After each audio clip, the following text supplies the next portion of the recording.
Wow, wow, wow. Monty says, hold on. Not so fast. Too many guards? Let me cook. Let me cook one time.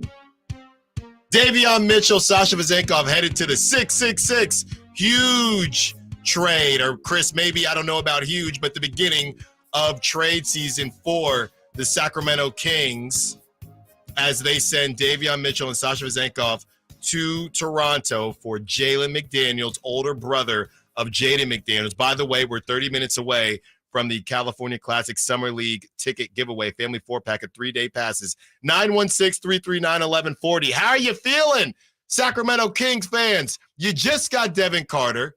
Now you just got Jalen McDaniels. You say goodbye to Sasha Vezenkov. You say goodbye to Davion Mitchell. That guard logjam is starting to loosen up a little bit. Chris Watkins, what you got for us? I don't get this. I don't understand. The Kings are also sending the 45th pick as a part of this trade as well. So today, no yes, Ulrich. No picks. No Chomche. Yes, there is no picks today, unfortunately. And again, I'm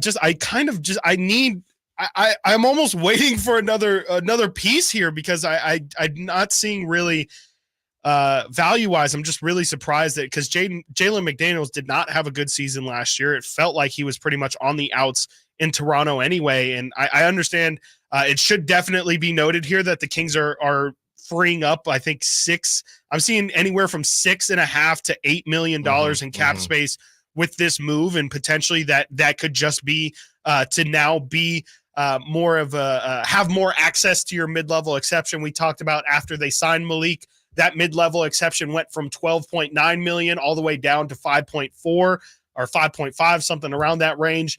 Maybe I'll have to look into the specifics of where this puts the Kings cap, but maybe this move was done so that they could have that full mid-level exception, or possibly maybe it's being done so that they could absorb that salary in a potential trade here. Definitely a move that is the move before the move, it feels like. Yeah. I was telling you during the break, the one thing about this trade that is very, very evident, the Kings still have Old Reliable. They still have that Toyota Corolla package ready to go. I think that there's still another move to be made. I think one of Kevin Huerter or Harrison Barnes is probably going to be shipped off, if not both of them. And I just feel like there's something else to come because honestly, Alan, in a vacuum, I don't think this trade makes a ton of sense positionally. I think Davion is still he's a contributor to a playoff team. We saw him guard Steph Curry in the playoffs last year. He also did, like you said, he played really well down the stretch last year. I thought there would be some value just solely on him. A team could say, hey, the Raptors can potentially, if they like what they see from Davion, they can get 4 or 5 more years out of him. Sasha Vezenkov is still, I believe, has 1 or 2 years left on his contract. We don't really know the ceiling for him. Jalen McDaniels averaged 3 points per game last year and is a good defender, but he did not fit in on one of the worst teams in the league. And the Kings throw in the 45th pick. I'm just trying to find the value here, or if this was really just kind of viewed as a salary dump, and for whatever reason they throw in 45. I don't know. I'm just a little bit confused as to how this makes a lot of sense. Maybe when Brendan walks in at 1:00, we can ask him about it if he has maybe a better viewpoint, because I kind of am having a tough time understanding the incentives here from the Kings side. Only played 50 games last season. Yeah. Shot 16% from 3. And averaged a little under 11 minutes a game when he did play. This is from our own Carmichael Dave. Davion and Sasha make just over $11 million combined. McDaniels is on an expiring, making 4.7. Kings save about $6 million in the deal, possibly clearing room for something else. Strong case. This is part of a bigger picture. Yeah. I'm still with you, though. All right, this dude played 50 games under 11 minutes a game. You had to give up Davion, Sasha, and the second-round pick when he himself was the second-round pick. Yeah. I don't really understand that. And this goes back to what I mentioned when this happened, Chris, that logjam did. And I didn't even think it would be this bad. No disrespect to Jalen McDaniels, did Davion lose value because the league knows you have to get rid of him? I don't even know if it's that, though. Yeah, this seems extreme. This seems extreme. Yeah, I really want to get some answers on this because it just and again I think Jalen McDaniels again. This is the exact kind of player that I want. It's a long, rangy wing who is very defensive minded. It's a upswing or it's a potential really big addition for this team that frankly doesn't have anyone who fits that profile, but. I just kind of thought that Davion could be a really good sweetener in a trade. I thought also Sasha would have a little bit of independent value on himself.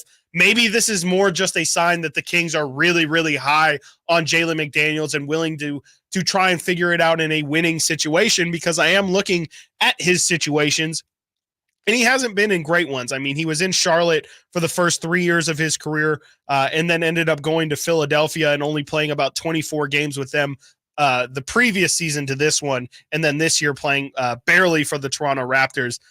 It's just really interesting, and I think I'm going to need some explanation here before I'm super juiced about the actual package that they sent off.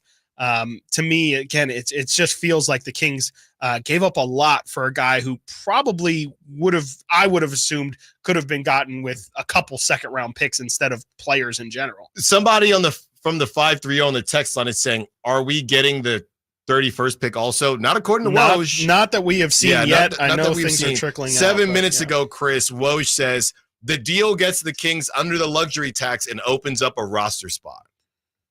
Okay. Yeah. And if you're just now joining us, Sacramento Kings for sure are trading Davion Mitchell and Sasha Vezenkov to the Toronto Raptors. And for Jalen McDaniels, they're also trading their pick today. By the way, Chris, Woj never said that pick. Not on Twitter. Really? Yeah. And I'm refreshing. He did. Okay, he did. He did 6 minutes ago. The Kings are sending. Keep refreshing He quote retweeted his initial one and said the Kings are sending the 45th pick in Thursday's draft as a part of the trade. Jalen McDaniels is coming to Sacramento and going to Toronto. Davion Mitchell, Sasha Vezenkov, and today's 45th pick in the 2024 NBA draft. Yeah, and I was telling you, I was just during the break reading an article about what really went wrong with Jalen. I'm gonna do that all year. I'm already anticipating it. And we get rid of Davion Mitchell, and now I have to deal with Jalen McDaniels. So this is the write-up. This is from Fansided, which is Sports Illustrated's. They're doing every single team has dedicated writers, and this is from their Raptors writer here. McDaniels began the season in the rotation for Toronto, but it wasn't long before the Raptors realized that wasn't going to work, since the 6'9" forward has squandered every opportunity to show he can be a regular contributor for the Raptors. In his latest outing Sunday night against the Washington Wizards, he was a -10 in 4 minutes while shooting 0 of 3 from the field in the first half. It was stapled to the bench after the break. They had positivity that the situation could turn around. McDaniels has another year guaranteed on his contract, and publicly, at least, the organization isn't willing to say it's over. The hope is said to have McDaniels training with the team and working to tap in on some of that defensive potential the organization hopes he still has. If Toronto does move on for McDaniels, he'll count as $4.7 million against the salary cap next season, assuming he's not traded. So it seems to me like things just never really got off the runway with Jalen McDaniels last season. The 26-year-old is long, athletic, with physical traits to be the kind of 3-and-D wing the Raptors have loved in the past. It certainly helped seeing his brother develop into one of the league's premier wing stoppers, and Jalen's 40% three-point stroke over the final 24 games of last season suggested maybe that there was more of that to his game. To put it mildly, it hasn't gone as planned. You said he shot 40% from 3 in the last 20 games. So I'm going to look at that. That sounds like how he ended his Philadelphia Sixers tenure is how I would guess. Because I do remember that season, and if I'm remembering correctly, I believe I just said he was traded halfway through that season from Charlotte to Philadelphia. I remember there being a decent amount of hype around Jalen, and I mean he played a good stretch of their final games there. I'm just going to look at their last 10 games of the season.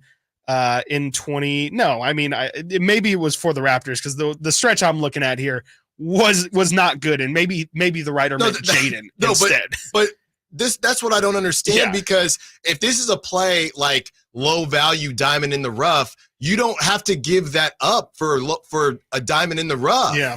You don't have to give up Sasha and Davion. And like you said, and like Carmichael Dave said, move before the move. You get on the luxury tax. Yeah. You get a over roster spot. This man shot 16% from 3 last season.